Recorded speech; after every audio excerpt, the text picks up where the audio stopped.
Maligayang pagbabalik sa Who Wants Viewpoint Movie Recaps. Ito ang part 2 ng Tagalog recap natin ng pelikulang Justice League Zack Snyder's Cut.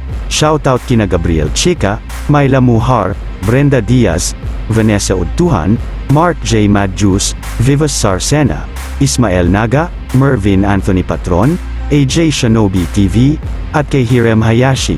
Ngayon wag na natin patagalin pa at simulan na natin ang pelikula.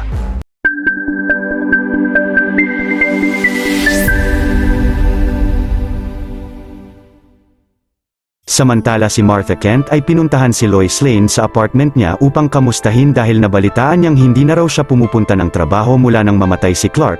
Pagkatapos ay sinabihan niya si Lois na mag-move on na at bumalik na siya sa normal na buhay niya. Paglabas rito ni Martha ay siya pala si Martian Manhunter, pagkatapos ay nagpalit uli ng anyo bilang si General Swanwick at sinabing ginawa niya raw iyon dahil kailangan rin si Lois ng mundo. Kinagabihan ay hinukay ni Barry ang labi ni Clark o ni Superman sa sementeryo ng Metropolis City. Maya-maya sakay ng isang truck ay pinasok ni Barry ang katawan ni Superman sa Star Labs facility. Si Cyborg naman ay hinak ang system ng Star Labs upang i-activate ang emergency alarm system ng facility upang mag-evacuate rito ang lahat ng personnel. Pagkatapos ay pinasok nilang lahat ang facility at pumunta sa spaceship ni Superman. Nilubog nila ang katawan ni Clark sa tubig ng ship at si Victor ay kinontrol ang system nito.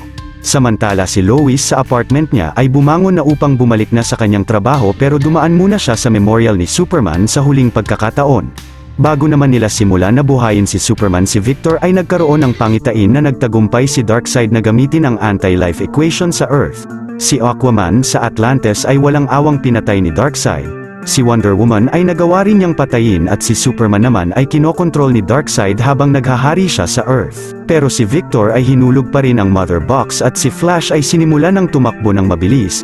Bago mahulog ang box sa katawan ni Superman ay mabilis na kinuryente ito ng malakas ni Flash upang i-activate ito at sumabog ang Mother Box roon at tumalsik ito sa labas ng facility. Si Lois naman ay agad na nakita si Clark na nakalutang sa ere at pumunta si Superman sa kanyang memorial.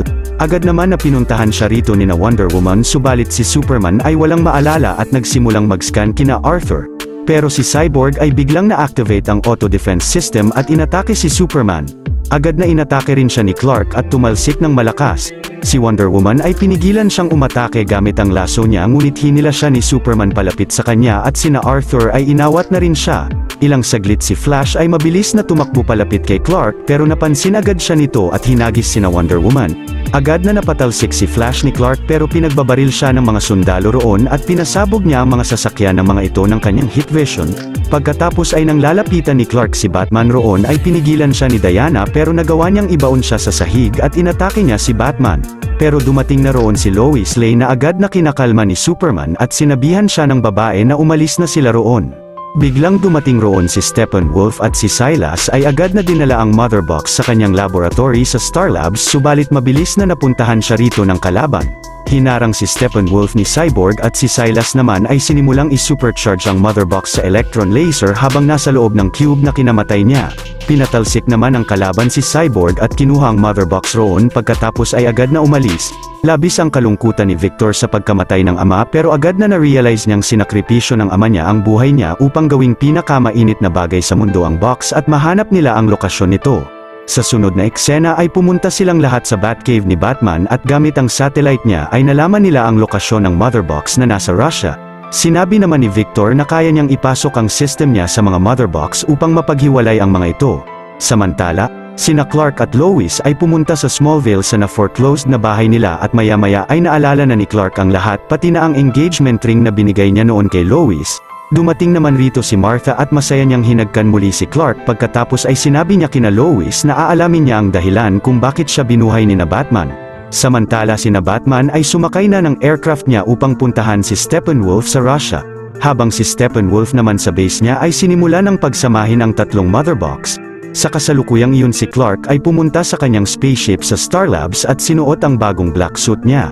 Hindi nagtagal ay nakarating na sina Bruce sa base ni Steppenwolf at pinasabugan ng malakas ni Batman ang dome rito upang makalikha ng malaking butas at pinasabugan naman niya ang tower sa loob upang ma-disable ang dome ng base ng kalaban. Subalit ang aircraft ni Batman ay bumagsak na roon at pinuntahan siya rito ng maraming parademons pero pinagbabaril niya ang mga ito mula sa kanyang Batmobile. Nagpahabol naman si Bruce sa mga ito habang inaatake ang iba pang mga parademons sa daan. Patuloy lang si Batman na umatake ng mga halimaw na ito sa daan hanggang sa tinulungan na siya rito ni Wonder Woman at nina Aquaman. Si Cyborg ay binagsakan ng mga gusali ang mga parademons habang si Arthur ay nagpatumba ng mga kalaban gamit ang trident niya. Ilang saglit ang Batmobile ni Batman ay napasabog ng kalaban at agad na nag-eject siya rito at patuloy na nagpabagsak ng mga parademons. Si Flash naman ay sinimula ng lumikha ng malakas na power surge sa buong lugar na kailangan ni Cyborg sa paghiwalay nito sa mga mother box. Maya-maya si Superman ay pumunta sa bahay ni Bruce at nakaharap niya rito si Alfred. Sa sunod na eksena si Diana ay nakikipaglaban pa rin sa labas ng base habang sina Arthur ay nakapasok na sa loob at sabay na kinalaban nila rito ang halimaw na si Steppenwolf. Pagkatapos ay dumating na roon si Diana at sabay-sabay nilang tatlo kinalaban ang halimaw. Ilang saglit habang kinakalaban ni Arthur si Steppenwolf ay sinimula ng paghiwalayin ni Cyborg ang mga mother box subalit pinigilan siya ng kalaban pero sina Diana ay winasak ang daanan nila at pinigilan niyang makalapit si Steppenwolf kay Victor. Si Steppenwolf naman ay napatalsik si Arthur pagkatapos ay nadagana ng mga debris sila ni Diana. Nang papatayin na ng halimaw si Cyborg ay mabilis na napigilan ito ni Superman at pinatalsik siya. Na-overpower si Steppenwolf ni Superman at pinagtulungan na siyang atakihin ni Aquaman at ni Wonder Woman. Si Superman naman ay pinutulan si Steppenwolf ng kanang sungay. Subalit si Flash ay natama ng kanya ng parademon at natigil ng lumikha ng supercharge para kay Victor. Biglang lumitaw roon ang portal mula kina Darkseid at ang mga mother box ay tuluyan ng naging isa at nagsimula ng mawasak ng mundo pero si Barry ay pinagaling ang sugat at pumunta ng Speed Force upang ibalik ang oras. Pagkatapos sina Cyborg at Superman ay pinagtulungang paghiwalayin ang mga mother box. Si Steppenwolf naman ay pinagtulungang pabagsakin ni Aquaman, Superman at ni Wonder Woman at tumalsik ang patay na katawan nito kina Darkseid.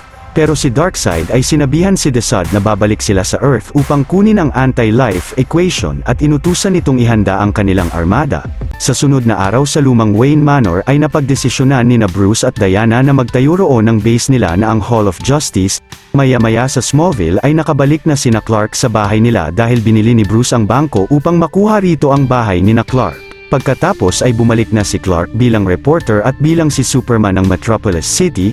Kinabukasan sa Arkham Asylum, sa pagtakas rito ni Lex Luthor ay nag-iwan siya ng decoy at maya-maya sa kanyang barko ay pinapunta niya roon si Slade Wilson o si Deathstroke para sa plano nilang pagbagsak kay Batman at sinabi ni Lex rito na ang tunay na identity ni Batman ay si Bruce Wayne na labis na ikinatuwa ni Deathstroke. Sa sunod na eksena sa isang post-apocalyptic na panahon, si Batman ay bumuo ng grupo kasama sina Mera, Flash, Deathstroke, Cyborg at Joker. Gumagawa sila ng paraan upang makapunta ng Metropolis pero inasar pa si Batman ni Joker na nalikha niya ang mundong iyon sa pagpabaya niya kay Lois Lane na mamatay at bigla naman dumating na roon ang masamang Superman.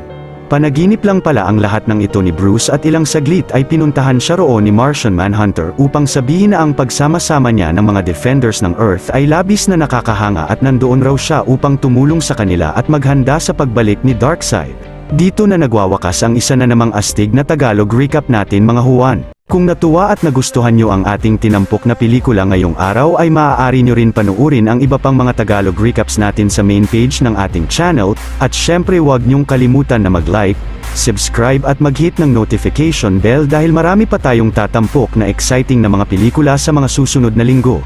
See you on the next one mga huwan.